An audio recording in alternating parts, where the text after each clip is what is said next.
क्या हरीश रावत जी चाहते नहीं है कि धामी जी चेंज हो? देखिए, कांग्रेस का कोई भी आदमी नहीं चाहता धामी चेंज हो। उसके पीछे कारण है कि धामी रहेगा तो कांग्रेसी गवर्नमेंट 100% आएगी। यूजीसी को लेकर आप क्या सोचते हैं सर, ये जो नया कानून आया था?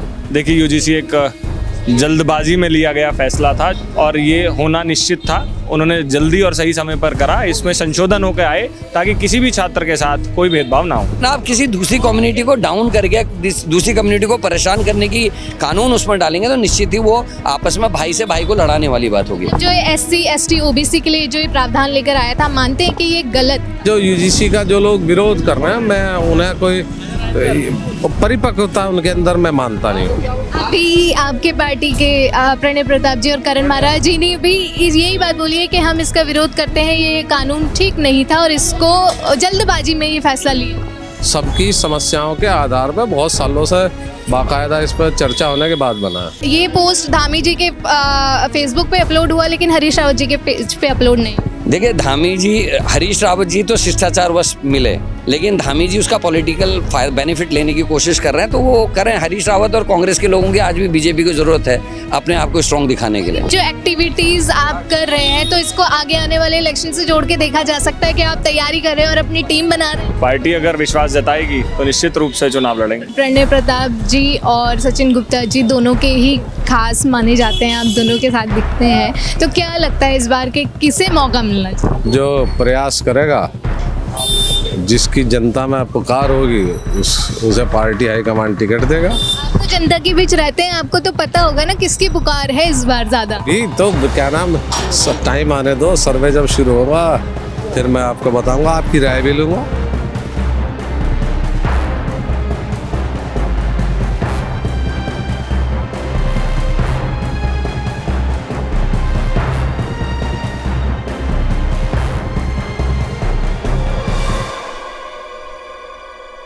नमस्कार, द न्यूज़ वाला नेटवर्क में आप सभी का स्वागत है और मैं हूं आपके साथ आकांक्षा चौहान। आज रुड़की में हम रविदास मंदिर पर मौजूद हैं, जहां पर प्रणय प्रताप सिंह जी द्वारा 5वां विशाल भंडारा और मेडिकल कैंप का आयोजन किया गया है रविदास जयंती के अवसर पर। आप देख सकते हैं कि यहाँ पर ये भंडारा चल रहा है, जहाँ पर बहुत से लोग यहाँ पर मौजूद हैं संख्या में और भंडारा यहाँ पर खाया जा रहा है। और अंदर आप देखेंगे तो प्रणय प्रताप सिंह, करण महारा और राजेंद्र चौधरी जी यहाँ पर लोगों के साथ बैठ के भंडारे का प्रसाद ग्रहण कर रहे हैं, प्रसाद ले रहे हैं। तो अभी प्रणय प्रताप सिंह से और बाकी सब लोगों से भी बात कर लेंगे इस पूरे आयोजन के बारे में, वो क्या कहना चाहेंगे। इसके साथ ही सामने आप देखेंगे कि यहाँ पर मेडिकल कैंप का भी आयोजन किया गया है। निःशुल्क चिकित्सा सेवाएं यहाँ पर दी जा रही है। तो यहाँ पर बात कर लेते हैं कि कौन से जो प्रॉब्लम्स हैं लोगों के, उनका इलाज यहाँ पर किया जा रहा है, क्या सेवाएं यहाँ पर दी जा रही है। सर, ये बताइए, जो मेडिकल कैंप आज यहाँ पर लगाया गया है, इसमें किस किस टाइप्स की जो प्रॉब्लम है, डिसीज़ है लोगों को, उनका यहाँ पर ट्रीटमेंट दिया जा रहा है? इंटरनल मेडिसिन से रिलेटेड सारी दवाइयाँ यहाँ दे रही हैं हमने, फ्री और कॉस्ट अप्लाई कराया। बाकी हमने RBS कर रहे हैं, BP की जाँच कर रहे हैं, सारी चीज़ हम यहाँ कर रहे हैं। बाकी जो कुछ भी ऐसा हो तो फर्दर मैनेजमेंट के लिए अस्पताल पर हम उन्हें बुला रहे हैं, उन्हें प्रॉपर डिस्काउंट देंगे। वहाँ पर डिस्काउंट दिया जा रहा है, यहाँ पर फ्री मेडिसिन? जी, यहाँ सारी मेडिसिन फ्री है। अगर किसी को सीवियर प्रॉब्लम हो ना तो उन्हें अस्पताल में हम प्रॉपर सुविधा देंगे डिस्काउंट बेस पे। वेलंगिरी हिल्स हॉस्पिटल की? जी। यहाँ पर धवन आई हॉस्पिटल की तरफ से भी ये कैंप लगाया गया है। अभी तक कितने रजिस्ट्रेशन हो चुके हैं आपके पास? 17। तो बेसिकली क्या प्रॉब्लम आ रही है लोगों को, किस चीज़ का ज़्यादा यहाँ पर ट्रीटमेंट दिया जा रहा है, क्या कर रहे हैं आप? हम नंबर दे रहे हैं चश्मे का, नीर का नंबर दे रहे हैं।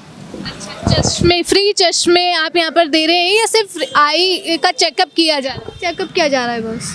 हाँ जी। चलिए, तो यहाँ पर इस मेडिकल कैंप में फ्री आई चेकअप किया जा रहा है और इंटरनल मेडिसिन से रिलेटेड जो भी प्रॉब्लम्स है वो उसकी यहाँ पर जांच चल रही है और लोगों को फ्री मेडिसिन यहाँ पर दी जा रही है। आप देखेंगे कि यहाँ पर करण महारा और प्रणय प्रताप सिंह जी पहुँच चुके हैं, उनसे बात करने की कोशिश करते हैं कि वो क्या कहते हैं इस पूरे विषय को लेकर? हमारे साथ करण महाराज जी जुड़ चुके हैं। सर, क्या कहना चाहेंगे आज प्रणय प्रताप सिंह जी द्वारा जो ये भव्य विशाल भंडारा और मेडिकल कैंप लगाया गया है और आप यहाँ पर पहुँचे? देखिए, प्रणय प्रताप एक उभरते हुए नौजवान हमारे नेता हैं और पिछले 5 वर्षों से, आज से नहीं, जब वो उनकी उम्र इतनी नहीं थी कि वो राजनीति में कहीं नॉमिनेशन करा सकते, वो तब से ऐसे कार्यक्रम कर रहे हैं। 5 साल हो गए, 5वां भंडारा है और आज मेडिकल कैंप भी यहाँ है जिसमें गरीबों की सेवा हो रही है, डॉक्टर्स उनकी जांच कर रहे हैं। तो मेरी उनको बहुत बहुत बधाई और मैं प्रसन्न हूँ कि रैदास जी के कार्यक्रम में उन्होंने मुझे भी आमंत्रित किया। हम जो भी लोग लीडर्स हैं, या तो हम धर्म में पहली क्रांति के जनक जो हैं रैदास जी को मानते हैं, कबीरदास जी को मानते हैं और उनके सानिध्य में आना, उनके कार्यक्रम में आना निश्चित ही मेरे लिए एक बहुत बड़ा क्षण है। सर, आप लगातार अपने सोशल मीडिया के थ्रू उत्तराखंड को लेकर चीज़ें आप बताते रहते हैं लोगों को। अभी आपने न्यू ईयर पे एक पोस्ट किया था कि न्यू ईयर पे ही मैं ये संकल्प लेता हूँ, नव वर्ष पे संकल्प लेता हूँ अंकिता भंडारी को लेकर, तो वो क्या था? देखिए, प्रश्न बेटी अंकिता का नहीं है, प्रश्न है कितनी अंकिता। जब सोचते हैं तो पूरे शरीर में झंझनी हो जाती है, डर लगता है। मेरी भी 2 बेटियां हैं। एक बेटी जो गरीब परिवार की थी, पढ़ लिख कर एक रिजॉर्ट में काम करने जाती है और दुर्भाग्य से बीजेपी के नेता का रिजॉर्ट है। पुलकित आर्या उनके बेटे हैं, उनके द्वारा उनकी हत्या कर दी जाती है और वो लिखती है कि मेरे से एक्स्ट्रा सर्विसेज वीआईपी को देने के लिए कहा जा रहा है और पुलिस क्या कहती है कि एक्स्ट्रा सर्विसेज देने वाला जो वीआईपी वो कमरा था। ऐसा हो सकता है कभी? किसी को ये बात पचेगी नहीं। और आपके हरिद्वार में संतरेसा 14 साल की एक दलित बच्ची का बलात्कार करके हत्या हो गई। मुख्य आरोपी बीजेपी का ओबीसी सेल का सदस्य है। मेरे रानीखेत से लगा हुआ सल्ट है, वहाँ का इनका बीजेपी का मंडल अध्यक्ष 12 साल की लड़की के संग एक ऐसा कांड करने की वजह से आज जमानत में बाहर है। चंपावत में एक 14 साल की बच्ची का 1 साल तक इसी तरीके से जो है परेशान किया गया, वो भी बीजेपी का मंडल अध्यक्ष है। इनके दुख संघ के चेयरमैन लाल कुआं के, वो आज जमानत में बाहर है। आखिर क्यों हो रहा है कि भर्ती घोटाले हो रहे तो बीजेपी के कार्यकर्ता, अगर बेटियों के बलात्कार हो रहे हैं तो बीजेपी के कार्यकर्ता, मर्डर हो रहे हैं बीजेपी का। हल्द्वानी में इनके मंडल के उपाध्यक्ष ने एक 24 साल के बच्चे नितिन लोहनी का मर्डर कर दिया गोली मार के। उस मर्डर करने वाले को 2 महीने पहले बीजेपी का कैबिनेट मंत्री छुड़ा के लेके आया। आप सबने वो वीडियो देखी होगी, मैंने डाली थी। तो कहाँ परेशान ना हो। और अंकिता के अलावा इतनी सारी बेटी, ममता जोशी बहुगुणा है, ये हमारे जो ये चमोली और इसके आसपास का जो एरिया है हमारा उत्तरकाशी का, वहाँ आप देख लीजिए 4 SC/ST की बहनों का बलात्कार हुआ, उनको कोई मदद भी नहीं हुई, वो उनको न्याय नहीं मिला। तो कितनी अंकिता और कितनी अंकिता, पिंकी और कितनी अंकिता, पिंकी का नाम भूल गया था, वो जगदीश हत्याकांड। मतलब हम जहाँ देख रहे हैं वहाँ कुछ ना कुछ ऐसी घटनाएं घट रही हैं। तो कितनी अंकिता, ये प्रश्न है बहन। सर, लगातार ऐसे हम लोग देखते हैं कि ये मामले आते ही रहते हैं और लगातार हो ही रहे हैं। तो कांग्रेस पार्टी का कुछ है इसमें नीति के, अगर हम आते हैं तो महिलाओं के लिए सुरक्षा के लिए हम ये कार्य हम करें? देखिए, पूरी ताकत से काम होगा। जिस पुलिस अधिकारी ने ये बात कही कि कमरा वीआईपी था, उससे भी बातचीत होगी कि कमरे को वीआईपी आप कैसे बता सकते हैं, जहां लड़की खुद अपना जो है मैसेज कर रही है कि वीआईपी को एक्स्ट्रा सर्विस देने की बात हो रही है। ये कैसे उसने कह दिया? और जो भी वीआईपी है उसका नाम डिस्क्लोज करेंगे। और अब तो नाम लिया है, बीजेपी के एक प्रदेश के विधायक, पूर्व विधायक की पत्नी ने नाम ले लिया। अब बचा क्या है? वो तो फेक बताया जा रहा है। वो कोई भी चीज़ फेक हो, जांच तो होनी चाहिए। हमने कहा सीबीआई जांच हो, सुप्रीम कोर्ट के जज की देख रहे में क्यों नहीं करा रहे? अगर फेक है, हम कह रहे हो निर्दोष निकले, कोई दिक्कत नहीं, लेकिन अगर वो दोषी तो कार्रवाई तो होनी चाहिए। आपको जांच कराने से क्या दिक्कत है? जब पूरी पब्लिक आवाम ये चाह रही जांच हो। भगवान राम उनका नाम लेके राजनीति करते हैं। भगवान राम ने धोबी के कहने में माता सीता को वन में भेज दिया कि जनता शांत रहे, क्योंकि राज धर्म का पालन किया। वहीं जो राम के नाम से आज रोटी खा रहे हैं, जो प्रधान नहीं बन सकते थे वो मंत्री बन रहे हैं, और वो जनता की मांग पे एक जांच कराने के लिए तैयार हैं। तो समझिए क्या हो रहा है प्रदेश में। सर यूजीसी को लेकर आपका क्या कहना है, जो ये नया कानून आया था अब जिसको वापस ले इसमें देखिए यूजीसी का जो कानून है इसको पहले जब बनाया गया उसमें कुछ कमियां पाई गई तो उसको रोक दिया गया था, क्योंकि जो यूनिवर्सिटीज़ और कॉलेजेस को लेके जो इसमें है वो बहुत ही आपत्तिजनक है। आप किसी का भी कैरियर ख़राब कर सकते हो, तो ऐसा क्यों? आप किसी कम्युनिटी को अच्छा करिए, उनके लिए उनको मजबूत कीजिए, उनको फाइनेंशियली स्ट्रॉन्ग कीजिए, उनको नौकरियों में मजबूत कीजिए, कोई दिक्कत नहीं। लेकिन आप किसी दूसरी कम्युनिटी को डाउन करके दूसरी कम्युनिटी को परेशान करने की कानून उसमें डालेंगे तो निश्चित ही वो आपस में भाई से भाई को लड़ाने वाली बात होगी। जो SC ST OBC के लिए जो ये प्रावधान लेकर आया था, मानते हैं कि ये गलत था? नहीं, मैं प्रावधान को गलत नहीं मान, अगर उनको कोई लाभ देने की दृष्टि से हो रहा है तो ठीक है, लेकिन उसमें जो ये कहा गया है कि किसी की भी कंप्लेंट कर दो तो उसको जो है कॉलेज से बाहर कर दिया जाएगा। मान लीजिए 90% लेने वाला कोई बच्चा है और कॉलेज में पढ़ रहा, टॉप कर सकता है, अचानक किसी ने चुगली कर दी, चिढ़ के, कोई चिढ़ रहा है अंदर से यार इतने नंबर क्यों ला रहा है, उसने शिकायत कर दी, उसका तो कैरियर चौपट हो जाएगा। तो ऐसी चीज़ें नहीं होनी चाहिए। कोई कानून बनाओ, ये भाई हैं, इनके अगर जॉब के लिए, इनके भलाई के लिए, इनका मकान बनने के लिए, इनकी नौकरी के लिए अगर कोई कानून बता हम खुशी होगी। लेकिन अगर कानून में ये भी कहा गया जाए इनकी तो नौकरी लगेगी लेकिन इसको बांट दो, तो वो गलत है। सर एक मामला और था, अभी रिसेंटली हरीश रावत जी से धामी जी मिले और उनको उनके खेत के चावल की बोरी उन्हें गिफ्ट की गई है, और इस मामले पे आपका क्या कहना है? राजनीति से जोड़ के देखा जा सकता है? नहीं, मैं ये मानता हूँ ये सामान्य शिष्टाचार है और ये पहले के नेताओं में भी होता था। जब अटल बिहारी वाजपेयी बीमार हुए और ये स्थिति थी कि वो विदेश जाके अपना इलाज नहीं करा सकते, तो राजीव गांधी जी ने एक कमेटी बना के अमेरिका भेजी और उस कमेटी का अध्यक्ष उन्होंने अटल बिहारी वाजपेयी को बनाया ताकि उनका वहाँ इलाज हो सके। तो ये तो शिष्टाचार की बात है। कोई किसी से अगर बैठता, मैं भी आता हूँ, प्रणव ने मुझे बुला रखा, अगर कोई बीजेपी का साथी मेरे को अपने यहाँ चाय पे बुलाता, मैं वहाँ जाके चाय पीऊँगा, क्या दिक्कत है इसमें? सर हरीश रावत जी बहुत ज़्यादा एक्टिव रहते हैं अपने सोशल मीडिया पे, ये सबको पता है, लेकिन ये पोस्ट धामी जी के फेसबुक पे अपलोड हुआ लेकिन हरीश रावत जी के पेज पे अपलोड नहीं। देखिए धामी जी, हरीश रावत जी तो शिष्टाचारवश मिले, लेकिन धामी जी उसका पॉलिटिकल बेनिफिट लेने की कोशिश कर रहे हैं, तो वो करें। हरीश रावत और कांग्रेस के लोगों की आज भी बीजेपी को ज़रूरत है अपने आप को स्ट्रॉन्ग दिखाने के लिए। सर अभी आज ही हरीश रावत जी ने ये भी पोस्ट किया है कि धामी जी ने ये कहा है कि उन्हीं के पार्टी के कुछ लोग उन्हें बदलना चाहते हैं और चेहरा बदलने से बीजेपी की नाकामियाँ नहीं छुपेंगी। तो क्या हरीश रावत जी चाहते नहीं है कि धामी जी चेंज हो? देखिए कांग्रेस का कोई भी आदमी नहीं चाहता धामी चेंज हो। उसके पीछे कारण है कि धामी रहेगा तो कांग्रेस की गवर्नमेंट 100% आएगी, कोई नया आएगा तो फिर बदनामी धामी ले जाएगा और बीजेपी फिर कहेगी हमने तो अपना सब गंदगी हटा ली। तो ऐसा नहीं है, धामी की नेतृत्व में चुनाव हो और कांग्रेस पूरी सरकार में। बीजेपी की कैंडिडेट स्ट्रांग मानते हैं आप? नहीं, मैं स्ट्रांग नहीं मानता। बीजेपी का एक ट्रेंड है, आपने देखा होगा जब जब इलेक्शन होते हैं उससे पहले बीजेपी अपने चेहरे को हटा देती है ताकि जितनी गंदगी हुई है, चाहे वो खनन में हुई, चाहे भर्ती घोटाले में हुई, चाहे अंकिता से लेके महिला अपराध में हुई, चाहे किसानों के दिक्कत में हुई, वो जो हटता वो कहते हैं साहब इसने गलत किया था, इसको हमने हटा दिया, अब नए आदमी इसके हिसाब से वोट दो। तो ऐसा नहीं होना चाहिए, लोग समझते हैं। सर एक लास्ट क्वेश्चन, रुड़की विधानसभा की अगर हम बात करें, इलेक्शन बहुत नज़दीक है, तो प्रणय प्रताप सिंह जी और सचिन गुप्ता जी, ये दो नाम बहुत ज़्यादा टक्कर में आते हैं, तो क्या इन दोनों में से किसी को टिकट मिलने वाला है या कोई तीसरा ही? देखिए मेरे जुरिडिक्शन से ऊपर की आपने बात की, हाईकमान और CEC का निर्णय होगा, लेकिन मैं ये ज़रूर कहूँगा कि जिसको भी मिलेगा आने वाले भविष्य में 20-25 साल कांग्रेस का झंडा थाम के चलने वाला व्यक्ति होगा और मजबूत होगा।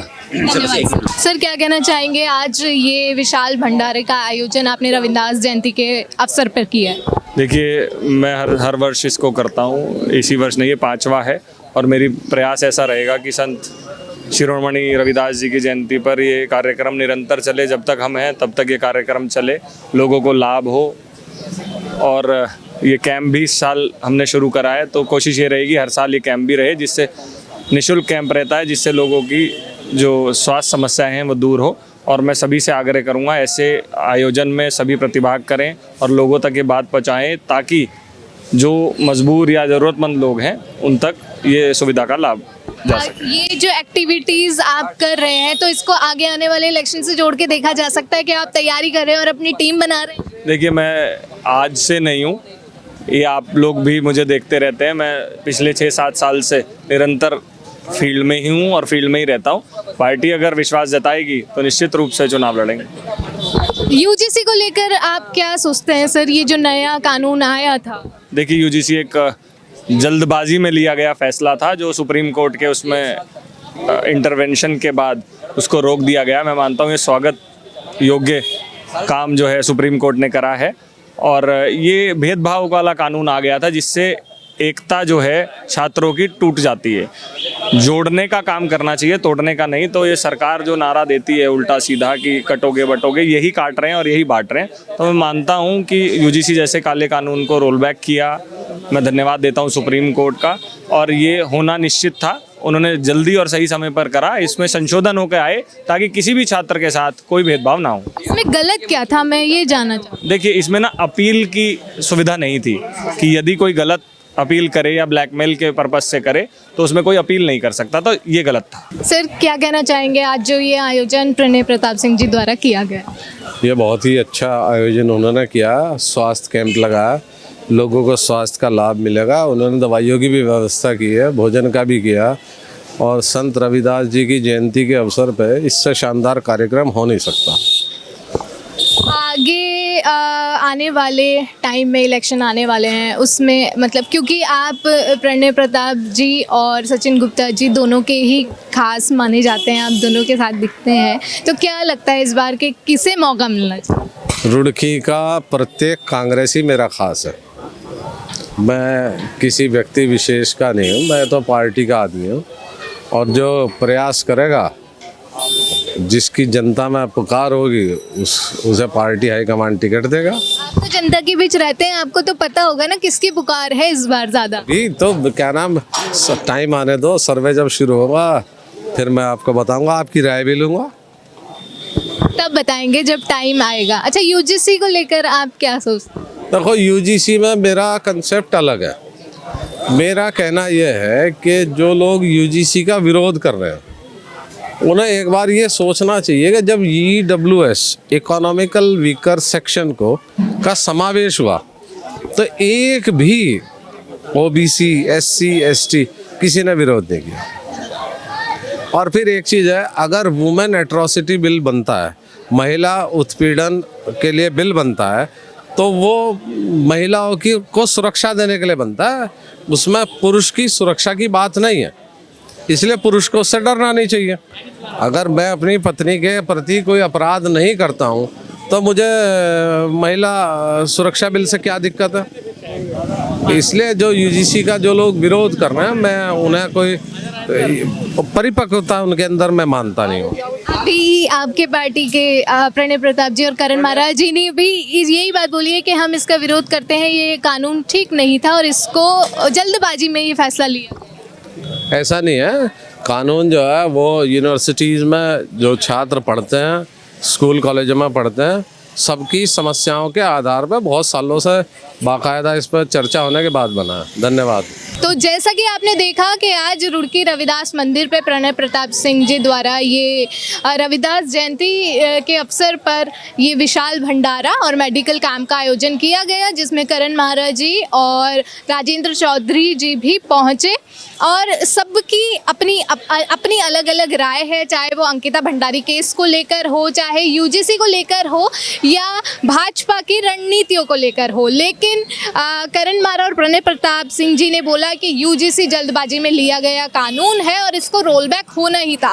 वहीं राजेंद्र चौधरी जी का कहना है कि जो लोग ये चीज़ सोचते हैं कि ये गलत कानून है, वो पूरी तरीके से मैं परिपक्वता उनमें नहीं मानता। तो अगर पार्टी में ही आपसी सामंजस्य नहीं है तो ये पार्टी आगे कैसे इलेक्शन में अपना झंडा गाड़ेगी, ये तो देखने वाली बात होगी। और रुड़की विधानसभा से कांग्रेस से आपको क्या लगता है कि कौन बाजी इस बार टिकट की मारने जा रहा है, वो भी आप हमें कमेंट सेक्शन में बता दें। और देखते रहें द न्यूज़ वाला नेटवर्क। धन्यवाद।